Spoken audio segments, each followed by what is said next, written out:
So we're going to go ahead and get started. I want to tell you, I appreciate y'all coming. And for those who are going to be watching the video, I want to kind of reiterate what we kind of do with regards to these Teams meetings. I started them with the last cohort, and the last cohort who was getting ready to go into their 4th semester really liked it. They liked the opportunity to converse and ask questions. They felt that they were less in the dark with regards to the program and the courses. With the Teams meetings, like I said earlier, in the semester, we get 3 team meetings, possibly 4 in a semester. You don't have to come to all of them. You're more than welcome to. I know you're busy, but we would like you to try to come to at least 50% of them. If you can't come to them, then what I want you to do is to watch the recording and then write a brief summary about what you watched and send it to me as an email. Unfortunately, because of the problems we were having with Genzabar and Wolf Den early in the semester, the first video that we did do when we had our Teams meeting was deleted. It was just completely gone. So there was no video to upload. But as you can tell, you might be able to see now that we are recording. If you look in the meeting chat, over on the side here, it says recording has started. So we're being recorded right now. And we set up a time for a 1 hour. Doesn't always have to go 1 hour. Sometimes people want to talk longer. But typically, you know, as long as we can cover the topics and I give you an opportunity to talk and share some of your thoughts, then we're good. I've got a question. If sure, I leave at 12:30, is it fine? Because yeah, that's fine. Be at work. Yep, that'll be fine. Let you know about your research papers, the papers that you submitted. Because they did not go through Turned It In, I've been doing them manually and putting comments in there. I would hope to have them out to you by email with my comments by tomorrow afternoon. Okay. For those of you, in our first week, we had, I can't remember what it was the first week. The other classes, we had an activity paper and a knowledge check quiz in the first week. The second week, we had a quiz. I'm giving people options. Now, this might not be for Dr. J and his classes, Dr. Allewine, but for mine, typically, you can take a quiz or you can do an activity paper, one or the other. I'd ask you to take a look at the instructions that I give you for the week on Monday, just to confirm that, but you don't typically have to do both for me. Because my quizzes will not be something that you can take in 10 minutes or 15 minutes. They require you to actually go through the readings, pick information, look things up. That's why I give people 2.5 hours to do the quizzes. It has to be comparable to the activity paper. And a lot of times what I'll do too is some of the themes that come from the activity paper that were part of the activity paper assignment, I try to incorporate some of that into the quiz. As you saw towards the end of quiz for quiz number 2, there was some questions that were worth 5 and 15 points. They were kind of talking about things that you would have done if you've researched and did an actual activity paper. So wanted to make sure you had that. Looking at discussion posts, excellent. Discussion posts have been very good. Remember, we try to post by Thursday night, 11:55. You guys did a really good job on the first set of posts. Do not stress out. I'm not an English major. Again, I keep on prefacing that, but we're going to get better and better as we go. If you're using information that you got from our readings, or you received from our readings, or something you looked up, just give some credit.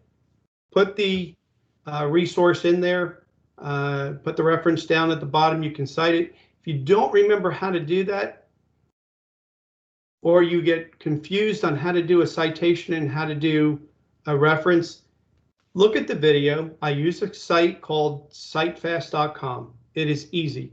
If you look at the video I've done, it'll walk you through. It's free, and you can copy and paste.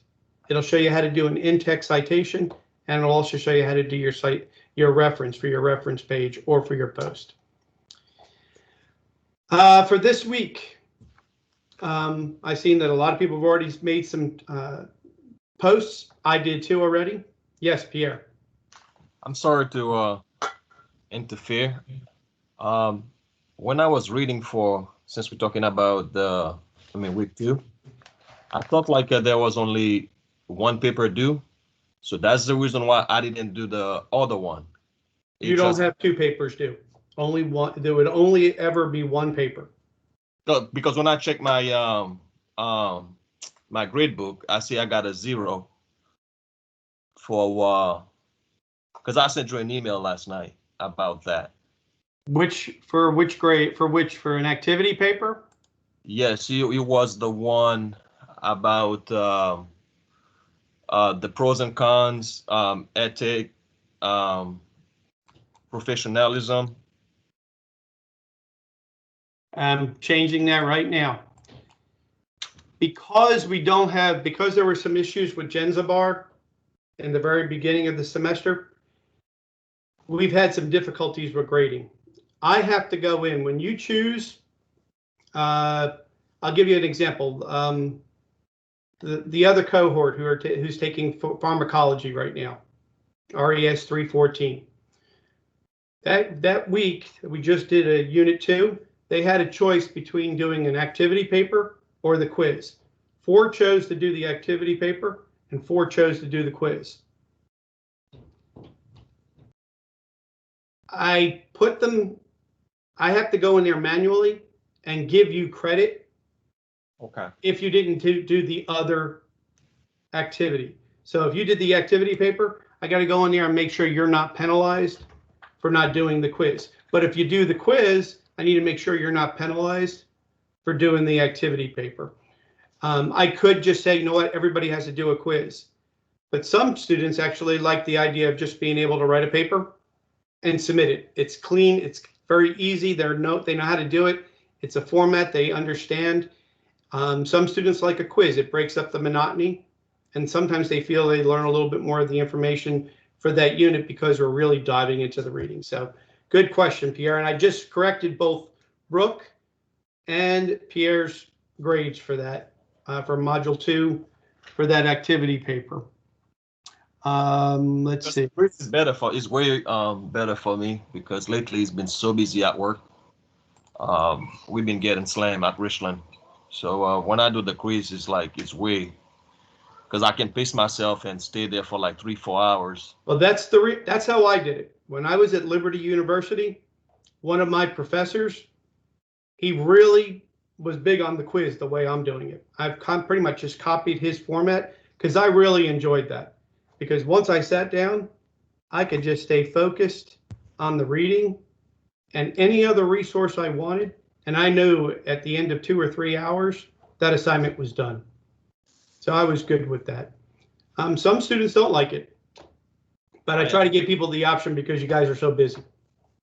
Well, I'm glad you like it. What do you feel, Brooke? I really like that too. I like the quiz because it has been crazy. I don't know, 12 events by myself in the unit. Oh my gosh. So I don't have, you come home and you're exhausted. So I really like that I could do one or the other. Well, I'm going to try to incorporate more then. Go ahead, Pierre. Sorry, sir. Go ahead. Where do you work, Brooks? I work at MUSC in Charleston. Oh, you got nothing because, we've been getting some of the patients down there at Richland. Because sometimes I have the unit, about 7 events in the units, and then plus I have to go pick up 1 or 2 floors on top of that. Because a lot of people, they've been sick and some of them don't want to come to work. And we've been working on the staff. Have you all got your COVID shots? I'm scared of it. I just got mine today. I got my first dose today. I'm supposed to get my first one in March. I will take it at some point, but I'm scared of shots once, and I'm just trying to get a more. I'm not ashamed to say that. But my daughter got the shot too, but she also had COVID, She's a dialysis. She works in dialysis, and she ended up having COVID. But then, for her job, they required her to have the COVID vaccine, and she just finished her second shot yesterday, and I just got my first shot today. I will tell you that if you want to do it sooner, you look on the website. I know I had to travel to Chester, MUSC Chester Hospital, and I got my shot there today. So there is definitely some other options. Madison, what are you available? Did you hear our questions? Can you hear me? Yeah, we can hear you. What options do you like? Did you the paper or the quiz? What are your thoughts? I think it depends. Last time I did the quiz, but if the subject of the paper is something I find easy to write, I can generally write it pretty fast. Formatting usually takes me about an hour, but other than that, I think it just depends on the topic. Well, I know with the quizzes, they should come right from the reading, something from our videos. I try to make sure that it does, and it kind of relates. But I will let you know too, professors and your teachers are not perfect. Sometimes there are wrong answers. Sometimes we pick true and when it should have been false, or vice versa, or there might be a better way to frame the question or word the question. So definite feedback is not always appreciated. I just tell you, send it to me as an email. And Madison, you mentioned about the paper.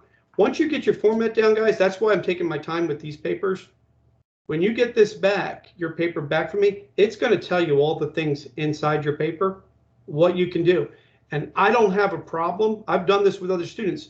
Set up a time with me, and I will work with you, and we'll set up your paper together, and then you'll have that template for every other paper from that day forward. But from what I have already seen, I was very impressed with that first set of papers from Module 1. Definitely seemed to, y'all were using a template or you've written papers before, so kudos to y'all. This week, this class is in my opinion, very thought-provoking. We have talking about ethics, and one of the things that we were having to discuss this week were the 5 principles: morality, Unitarianism, social good, utility, right, and justice. What are some of your thoughts with regards to how you would apply that, or you have applied that in the clinical setting?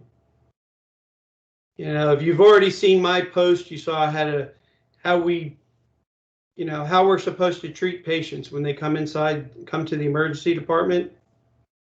They're supposed to be treated fairly and justly, with no discrimination.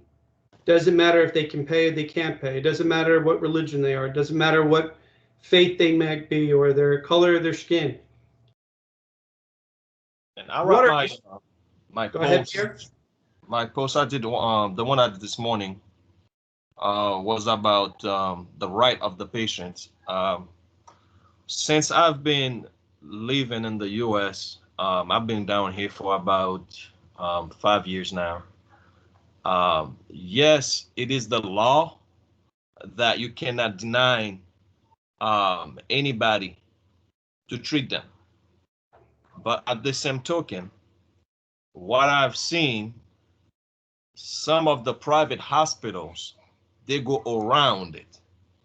So if they know this person or that patient cannot pay, they find a way to get them out quicker. I understand that the hospital is a business. Mm-hmm. You got to get you got to make money in order to pay your staff, which I understand that.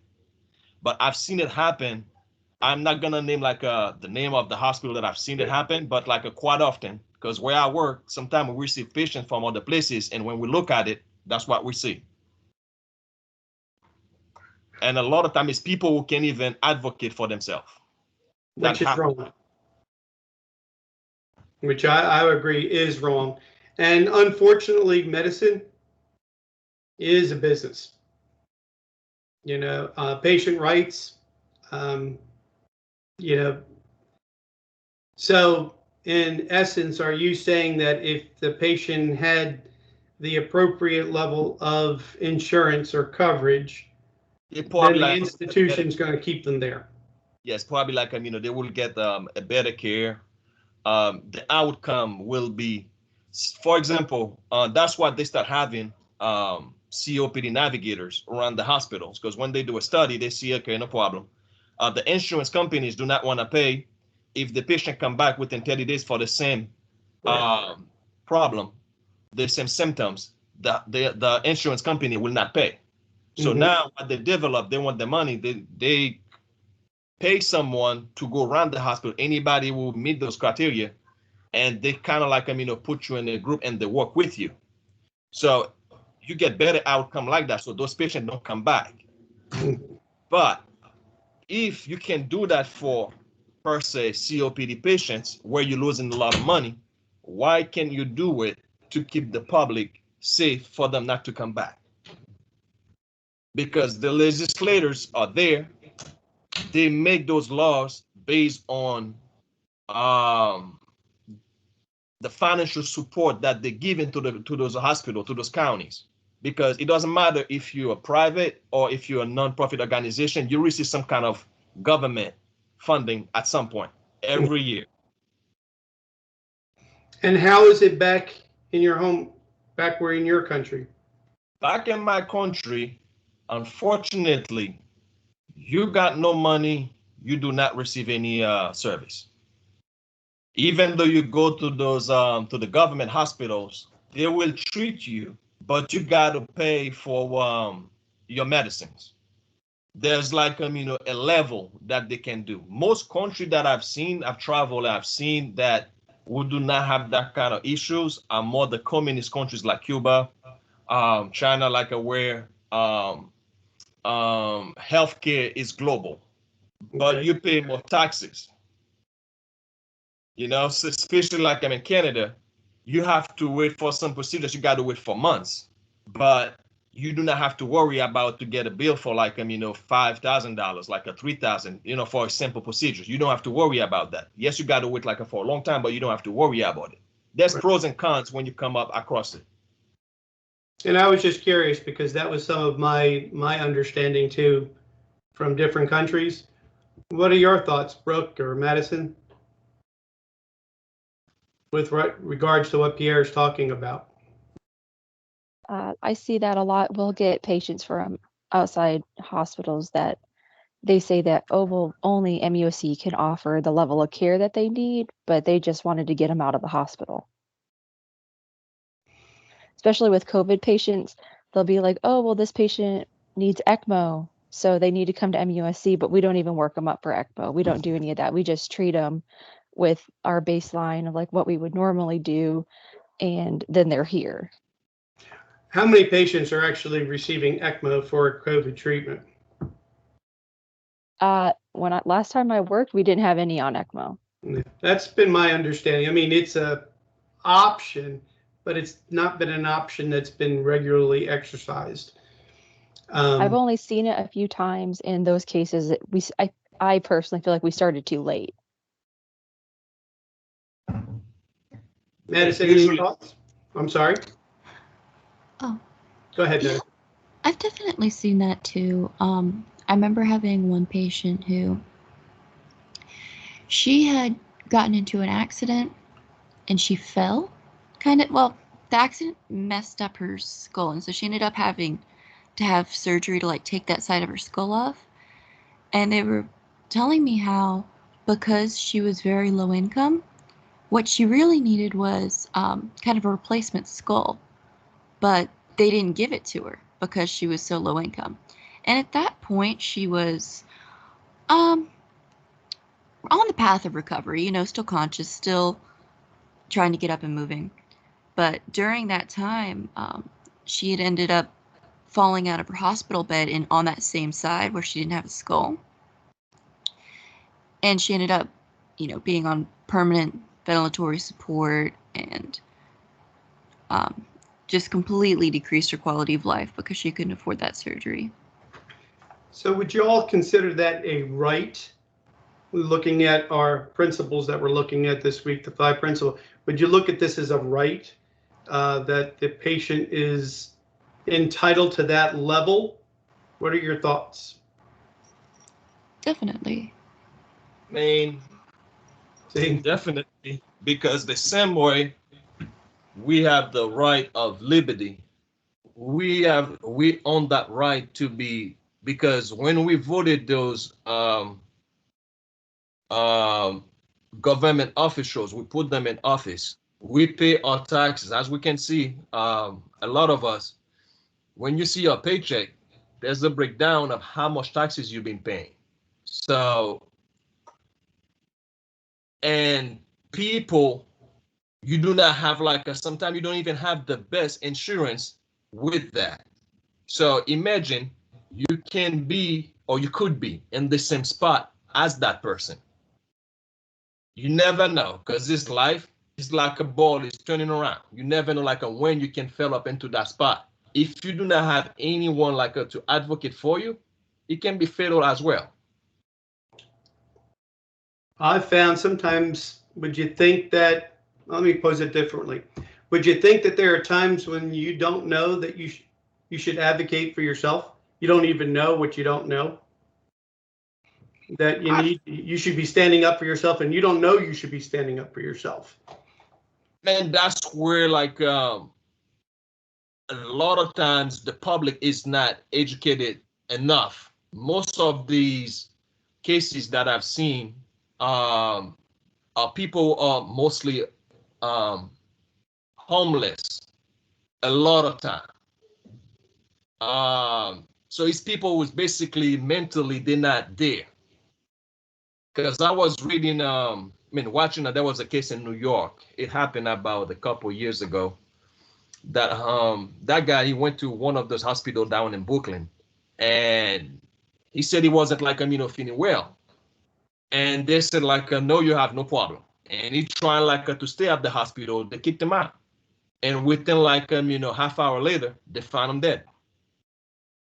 And I never heard exactly like what happened. So imagine if that person do not have anybody or relative to stand up for him.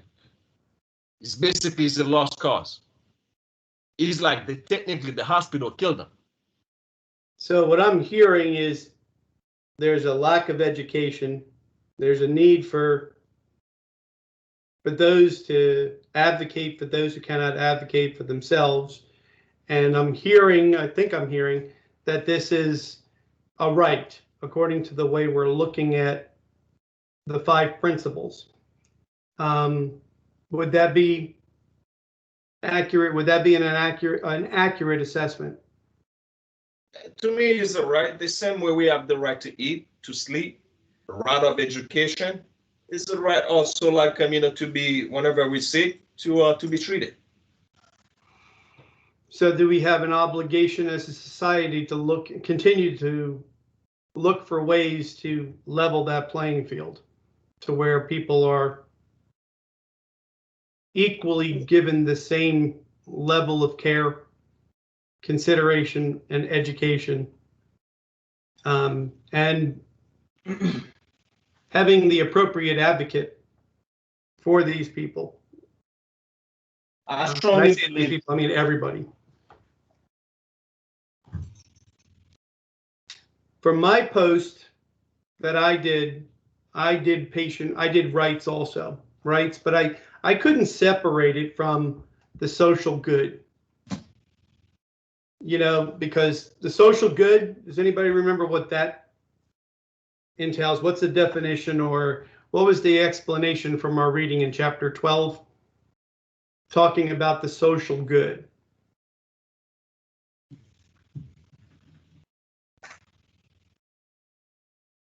In a nutshell, it was about happiness, in the pursuit of happiness. I couldn't seem to separate between social good and looking at rights and putting them combined when I was considering how we're supposed to treat our patients when they come into the emergency department. When patients come into the hospital, they are not at their best. They're sick. They're frightened. They're looking for someone to help them. They can't advocate for themselves. And the reason they're there is that they're ill. They want to be happy. You know, what are your thoughts? Did you have the same kind of difficulties that I had just choosing one right or one principle? Or was it very clear cut for you? Now we know Pierre picked rights. What about y'all? I picked rights. Oh, sorry. You want to go? No, go ahead. You talked first. It's fine. I picked rights on a specific example of kind of related to patient autonomy. How she had the right to refuse treatment, even though it was very ill-advised. How she had the right to be non-compliant with her healthcare plan when she went home. And like all we could really do was educate, you know? That is a really good point, Madison, because we should give, and we're supposed to allow our patients the opportunity to be involved and to direct the care and to be the final authority as to what they're going to receive and what they're not going to receive when it relates to care.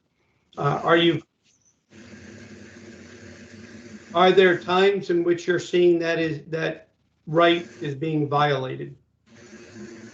Don't give me specific places and stuff, but just general examples.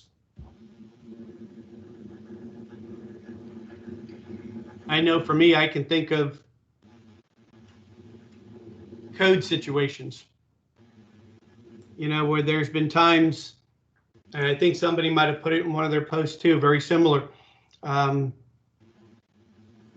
long they're continuing to continue the code, doing compressions. Have we done enough? Or are we doing too much? Or I have also been witness to in my earlier days where physicians have just completely bypassed the living will, the advanced directive, and they chose what they were going to do. You know, if the patient's a full code and the physician, they went ahead, they said, okay, they code the patient, but they barely do anything. You know, thoughts on that? Have you I've seen a witnessed lot that? where the family has rescinded what the patient's wishes were based on the family's wishes instead of the patient's right and what the patient had chosen when they were able to choose. So then we are forced to put all of our efforts into somebody who didn't want any of it. And that is unfortunately, a very frequent occurrence, especially I've seen when out-of-state family members come. There's a lot that other family members are dealing with too. And how do you approach those situations? You know, when you have a discrepancy again, you know, from the patient's advanced directive and now the family member is now wanting something completely different. How do you proceed? What would be some of the channels you could take? We try to get our hospital ethics team involved, but that's really time consuming. And then we'll end up, most of the time, we'll end up having to code them at some point before ethics can get involved and we can terminate care. And as a therapist, if you're working a night shift and that situation's becoming a reality for you, right? What do you do? If you're a staff therapist working, or if you're a supervisor, what would you tell your staff members to do? We follow the direction of our residents and our fellows, and then during the day, they'll follow the direction of the attendings. And so if there's a situation where the attending or the resident is doing something that you believe is contrary to the patient's best interest or their desires, what other recourse do you have if you've already tried to explain to the resident? What else could you do? Because you're right, getting the ethics committee is going to be, it's not going to be like everybody's going to be rushed in as a code blue and you're going to make that decision.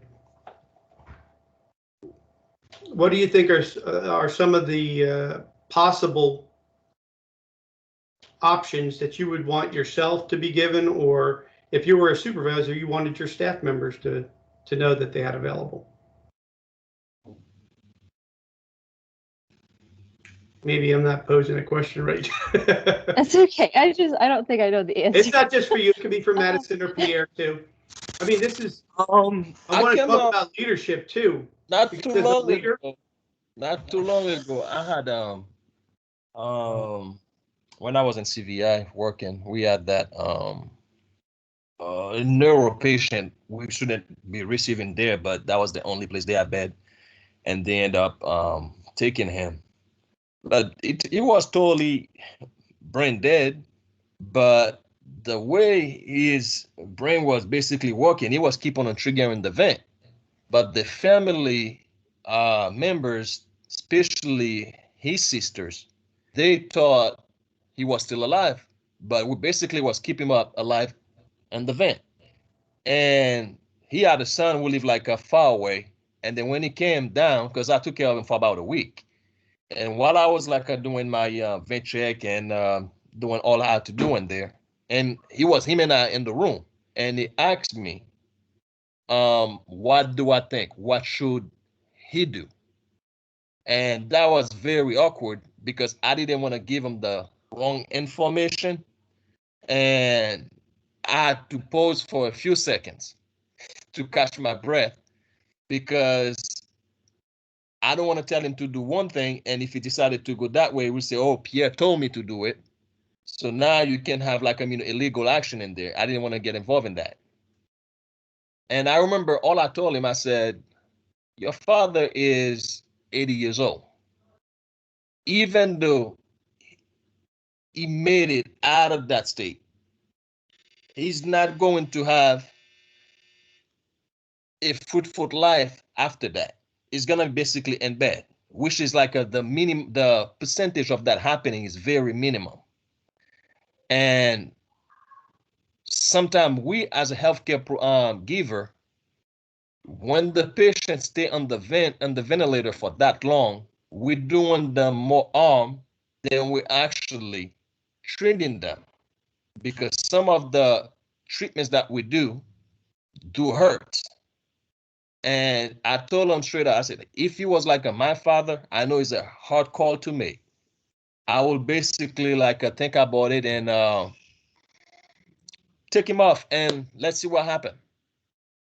And I know it's easier said than done, but me taking care of him for that long, I don't see any progress with him.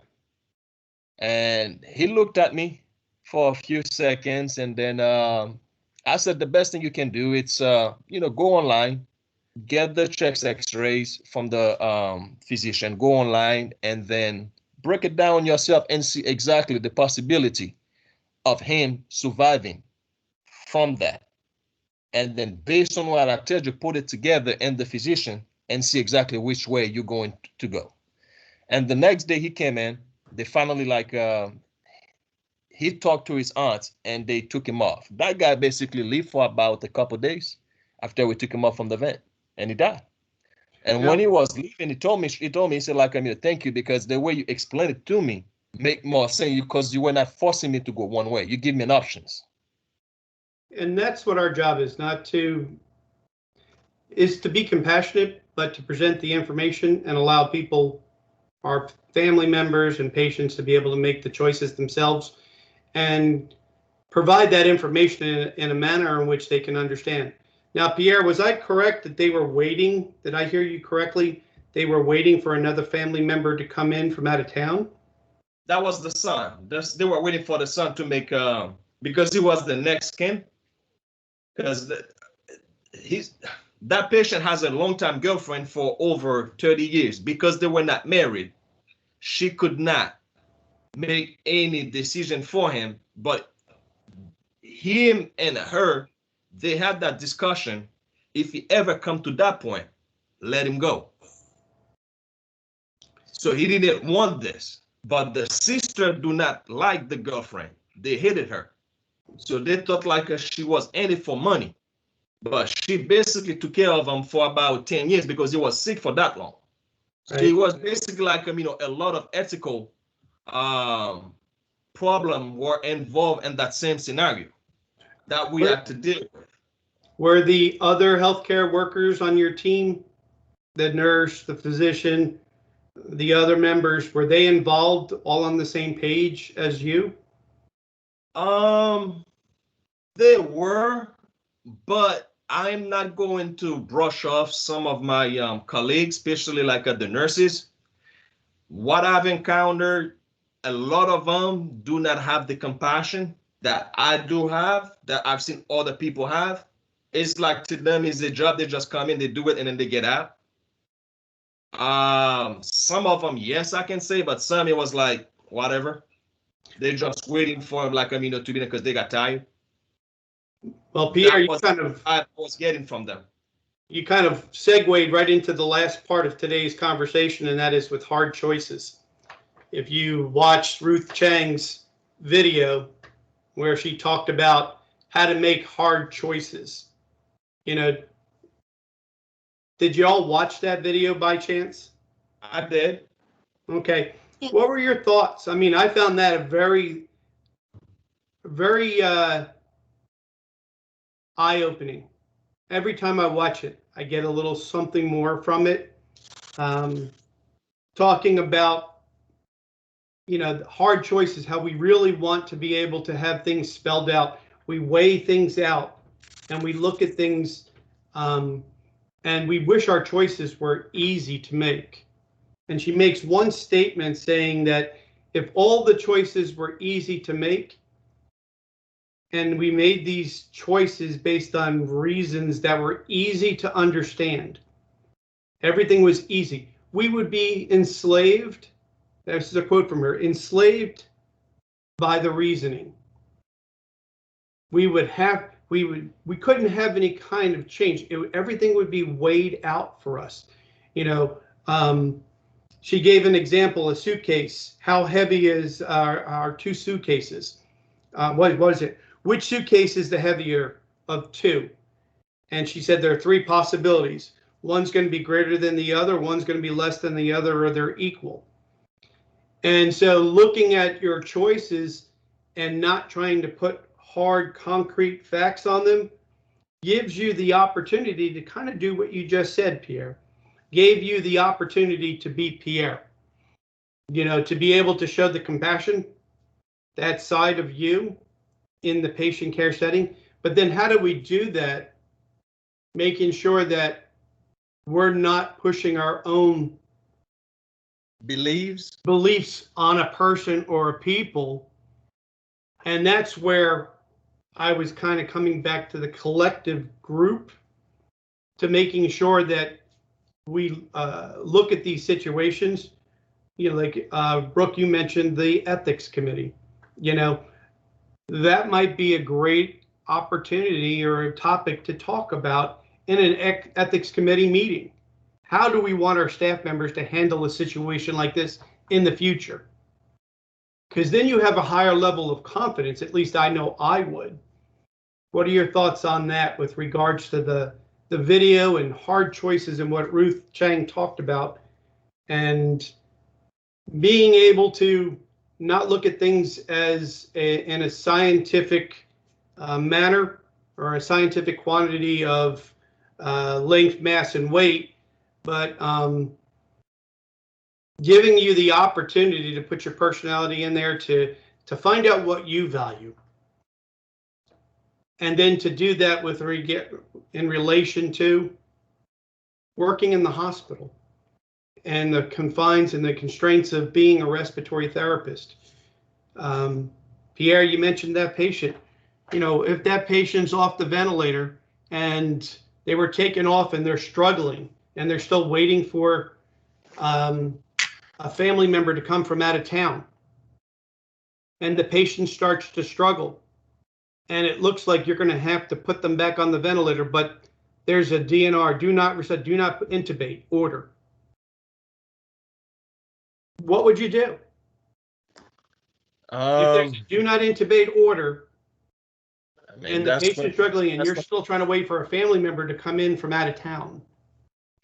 That's when I let the legal team deal with it because it's very tough at this point. Brooke or Madison, your thoughts? Well, if the patient was extubated, then you wouldn't re-intubate them. We use different options to help with the air hunger in order to like get the family here. So I would probably put them on high flow and see if like at least work of breathing wise, I could alleviate some of that. If they don't have if they have a DNR order and we're not going to intubate them, then I'm going to do everything except for resuscitate or intubate them until the family comes, and then palliative care takes over. And that is exactly where I wanted to go with that question, because according to our professional practice with the AARC, you should offer non-invasive ventilation. Put them on non-invasive ventilation. That is not intubation. You're trying just to help them until you're buying a little bit of period of time. You're trying to help the family without breaking the patient's wishes with regards to intubation. And that actually was a big area right now on the ACCS exam. If you were to take the ACC exam, they literally will focus in on how do you take care of a patient who is a do not intubate and they're struggling and they look like they should be intubated. And normally, if there was no other extraneous concerns, you would just make the patient comfortable and let the natural course of a life take its place and let the patient expire. But if you're trying to prolong and wait for family members to come in from out of town, an appropriate option, according to our professional organization, is place them on non-invasive ventilation and keep them as comfortable as we can, and then allow the family members to come and to address those concerns in a compassionate manner. And that ties into our reading in chapter 12, you know, the patient's rights and social good and justice. But good answer, very good answer. Any other thoughts with regards to, because we're approaching or close to the end of our time, any thoughts on our readings, the videos? I had a bit of one. Let me try to find it. Hold on one sec.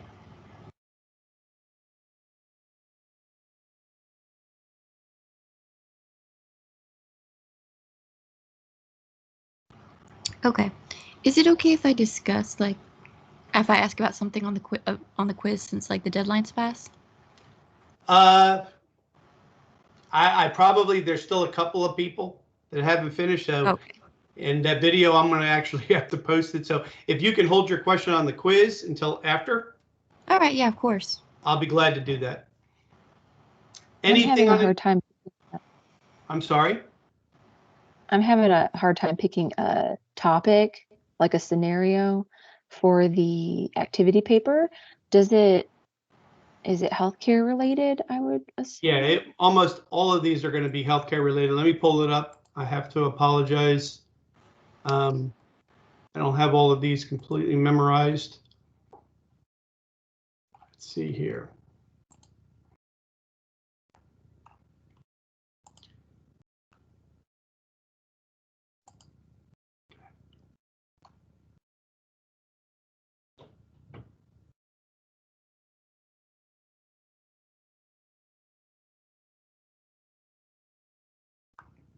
Yeah, I would look at a healthcare related situation that you remember that you were part of or was explained to you in the past. Try to give you some examples of some of the things that I've already seen.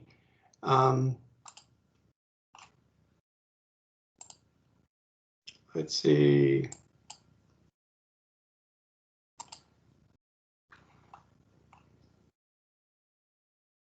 Just taking me a second to open my stuff up here.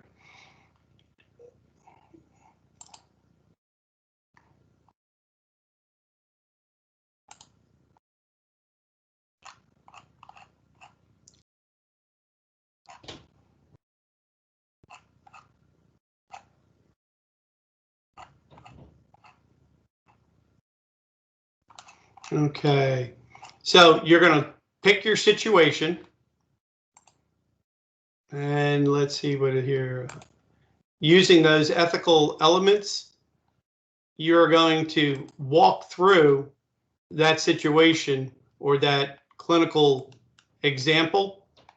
You know, say it was a family member was in an automobile accident and they were brought to the emergency room. And now you're waiting for family members to come and take care of the patient. You do not know what the patient's, you have no history on the patient beside what you're seeing in front of you. Walk all the way through the whole process of the care for that patient using those 10 elements. Trying to see if specific ones that were used here.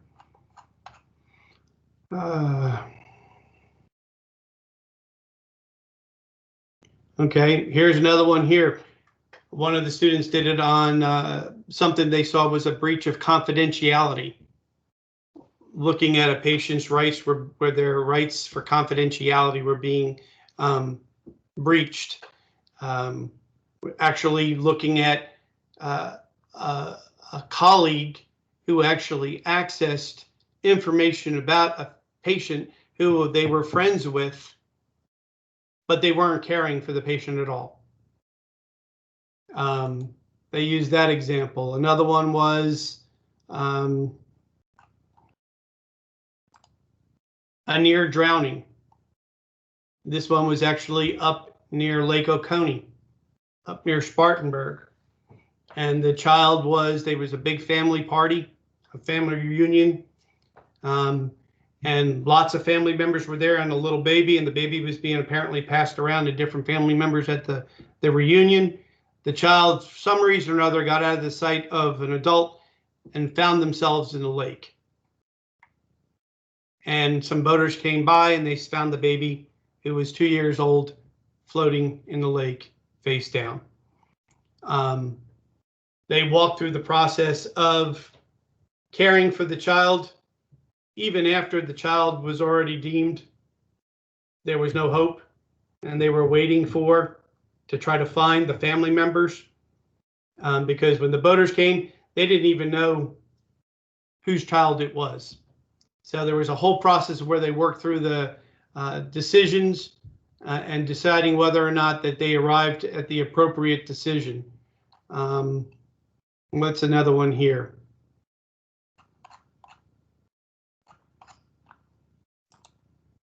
What kind of ideas were you thinking, Brooke? I was thinking about like do not resuscitate orders and DNR would be a good one. Okay. Brain death. We talked about that earlier. What are your thoughts, Madison, on that? Have you thought about that for your paper? I'm still brainstorming some ideas on like what would give me the most to work with and what would follow that guideline the best, where I can touch on every point. I'm going to also mention to y'all when you're doing this, remember back to the first week when I talked about RAS 410 and the capstone project, your topic, the one that I want you to be thinking about, that by the time you get to the final week in this course where you have to designate your topic, think about that, something that might be relevant for you. that you might want to use as part of your capstone project at the end. And then on top of that, make it relevant for you actually for your job maybe. Can you make it helpful for what you do, for what you want to do in the future? How about for the final project at the end where we all tie it together? Like, I know that you said it's going to be mostly like copying, pasting from what we've written into that one summative document. Correct. But like in this case where it's kind of like 10 steps, would it be more of like the introduction and conclusion about utilizing the 10 steps, or would it be specific steps from the process, or like how, what? You could possibly do, I mean, I don't think either option that you've just described is wrong. I've had students where they copy and paste all their papers together, and as long as there's a natural flow to what they're trying to accomplish, you know, all of the papers that you do, all of the work that you do for the 7 weeks will have to come together in relation to that topic that you're going to identify as your chosen topic for your capstone project. Now you're not locked into it, y'all. You can adjust if you want, but we're looking for you to to continue to build your skill set and your knowledge in a particular area that you think might be helpful for you. When I went back to school and got my master's degree in education, I wanted to really focus on online learning. And so almost all of the projects that I had to turn in had some element, something to do with each of the courses to do with education and online learning. So if it's possible to look at your topic that you're going to want for your capstone or declare for your capstone project, can that be incorporated in to this assignment this week? And again, use the amount of time that you have. If you've got 4 hours to do a paper, sometimes you got to choose and write it and get it done. Okay. We're all perfectionists. I know you all want to have 100s on every single thing, but you know what? There's something nice about it. I'm going to sit down this afternoon. I can work from 2 o'clock to 6 o'clock and I'm done. Do it. You know, it's better to do that. You're going to feel better about the program, and then we can tweak things. There's nothing that says that we cannot continue to tweak things as we move along. But as long as you can look at the process of, like I said, an example, brain death and the withdrawal of care. How does someone determine brain death? How do you walk through the 10 elements and make the appropriate conclusion and actions, and then come up with and I don't care if somebody wants to use it, you're more than welcome. If it's something with regards to another topic, do not resuscitate a DNR or whatever it might be, feel free to use those topics. Kind of answer your question, Brooke? Okay. Yes, Madison. So about like the capstone project, I'm still, I guess, a little bit confused. I saw it in the syllabus, well, you know, the course syllabus for like at the very end of the program, and so what is that similar to? Is it kind of like a paper or a presentation, or? I haven't seen the actual syllabi for Dr. J's. He's the only one that teaches that course. I would think most students are doing a type of paper. Okay. I would think that it'd be neat to mix it up. I know in some of my courses, I tried to mix it up a little bit with regards to doing a PowerPoint or doing a video, something a little bit different. But when you all are so slammed like you are, sometimes it's nice to know you know what you have to do, you know how you need to do it. Now you just need to find the time to do it. It's nice to be creative if you've got the opportunity. So many times I'm going to give people the option of either or. You can do it this way, the way you're familiar, or you can exercise this if you have the opportunity to be more creative. Brooke, did you see my video with regards to the BSRT program and the capstone project? I think so. Did I think you, I watched that Madison? one. If not, I'll go back and look. I'm not sure if I saw that one. I Let me may see have. if I can't share my screen. Okay, I'm going to, because we had so much issue. Do you see this?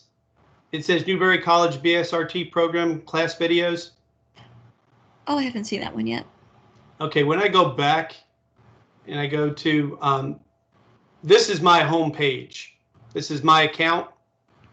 And in here, I've got about 80, 90 videos that I've done. But under the tab itself, let me see if I can get to the tab.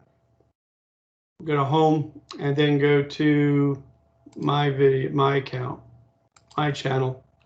When I go to my channel here and you go to videos, like these are all videos that I've done, things that I have found helpful. But if you want to go to videos, you can look at all my videos that I've done over the years. But go right to playlists. When you go to playlists, you'll see over here, it says Newberry College BSRT program, and then you're going to view. And these are the videos, because we were having such a problem with Genzabar uploading videos and having you have the opportunity to watch them. These are videos just for our course. Like this Teams meeting today, I will load this in here. And so you need to specifically go to whatever video is appropriate for your desire. Like if you wanted to know about the activity rubric, the paper, how do I grade the papers? Here's a paper demonstration. Here's how to create references and citations using citefast.com. This is something I really think is really important. Using Grammarly, the free version, a lot of people struggle with writing, how to turn in assignments. But if you go right to the very top one here, BSRT program preparing for the capstone project. So can you all see that? Yeah, I could see it. Yes. Okay, and if you look in your email, and I believe also if you go to, if you just even want to just type this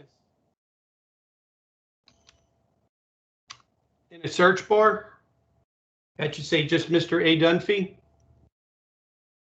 And then it'll come up YouTube.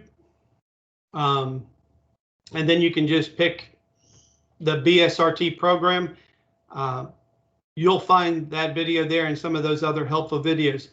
They're supposed to be doing an upgrade with Genzapar. I heard that by February 1st, all these issues should be done and gone with.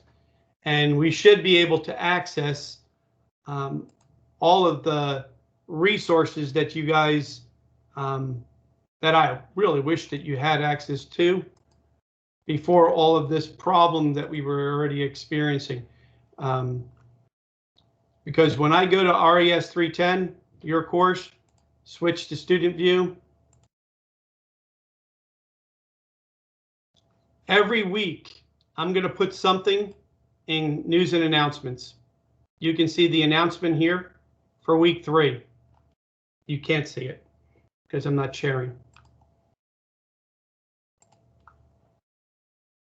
Right now, I just went under news and announcements. I'm in the student view.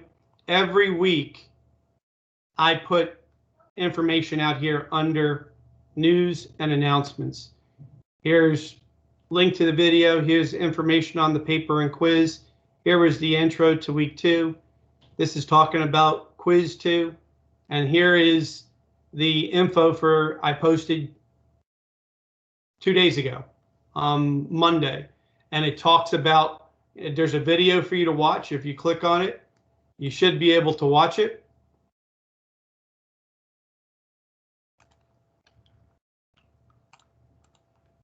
There's your readings, the other videos, and then it talks about the assignments. So are you all accessing that by chance? Are you going to news and announcements and seeing that? How are we? I am. You're good. I Excellent. do. I find it really helpful. Because some students are asking me questions, and I just think that they're not clicking on this resource, the news and announcements, and then checking your coursework tab. Yes, Madison. Oh, I said yes, I do as well. Excellent. Excellent. Well, do y'all have any questions specific to this week? We talked about the paper. You guys are good for the Teams meeting. By tomorrow afternoon, I should have your papers out to you. The quizzes, I'll be grading and going through. And hopefully, I know I talked to a couple people. I looked at some, I didn't give any details. They were worried whether or not they accepted that their answers were being accepted. Looked good of what I've seen. So do y'all have any other questions? No? What is kind of like the estimated length of the actual paper itself this week? You know, use the economy of words. You know, I'm not looking for a specific length. Answer the questions. When I look at the coursework, that's a great question. You know, I'm going to just go back and show you my screen. I'm in the student view still. I'm going to go to coursework. And then I'm going to go to module 3. And here's the activity paper. I'm going to click on it. And then it says here, it's going to require you to provide a development of a theoretical framework that encompasses ethical standards. You're going to use the reading here and those 10 steps, and you're going to outline a scenario. So in your intro, or actually in your abstract, you're going to say in your abstract that this is a development of a theoretical framework based on a case scenario that you've chosen, and you're going to utilize this framework to arrive at an ethical decision using the 10 steps. And you're going to complete the research pertinent to devise a written synopsis or summary of each of the elements. So what I see here is roughly 3 questions. You have to identify a topic or a clinical scenario. Second, you're going to have to go ahead and utilize the 10 steps. You're going to give a summary of what the steps are, and then you're going to apply the 10 steps, and then you're going to have your conclusion. And your conclusion is, were you able to reach an ethical decision at the end? You know, how did using those ethical elements, those 10 elements, help you to reach an acceptable or unacceptable outcome at the end, or conclusion? So if you can do that in, you know, it's kind of different. Normally you don't have 10 steps. I probably, in this situation, 10 small paragraphs for each of the steps. I'd have an intro paragraph. Actually, I'm going to have an abstract, an intro paragraph. Then I'm going to talk about the 10 steps. Each step, step 1, I'm going to actually define the step and then apply the step. Step 2, define the step and apply the step. Work all the way through, and then I'm going to have a conclusion. You know, what is your conclusion based on what you presented? Is it appropriate? The conclusion, the decision that you've come up with. And then your last page will be your references. So kind of hard. I tend to be more verbose, writing more. Always, for some reason, felt more was better. But there's some people that are very good. If you answer the 3 activity questions, then you should be good to go. And I normally try to outline that in the news and announcements. So here, the activity requires blah, blah, blah, blah. Ethical decision making, 10 steps, outline a scenario. So I bolded it. That's going to be something I'm going to be looking for it in your paper. Did you do that? And then the process which the appropriate ethical outcome was reached. So did you use the steps appropriately to reach an appropriate outcome? And if you were able to do that, and then the other parts of your paper were, for the most part, there, abstract, intro, the 10 steps, you answered those parts that we just talked about here, and you had your conclusion followed by your reference page, you're fine. If you can do that in 3-4 pages, that's great. But do not think that you have to do more and more. Typically, also it says, oh, I didn't use it. It's missing here. You have to use 3 references. I would tell you your 3 references. You're going to use one of the references is actually here. But the other 2, just make sure that they're included in the body of the paper as a citation. Okay. That answer your question? Yes, thank you. Okay, I'm sorry if that sounded long-winded. Any questions, Brooke? Nope. Madison, we good? Or any other questions? That's all I had. Thank you. All right, great. Well, guys, thank you very much. For those of you who are watching the video, remember, I just need you to watch to give me a summary of the video for today. Send it to me as an email, and you'll receive credit for the Teams meeting. I look forward to seeing you all in Wolfden, and I hope you have a great week. Be safe. Thank you. Bye.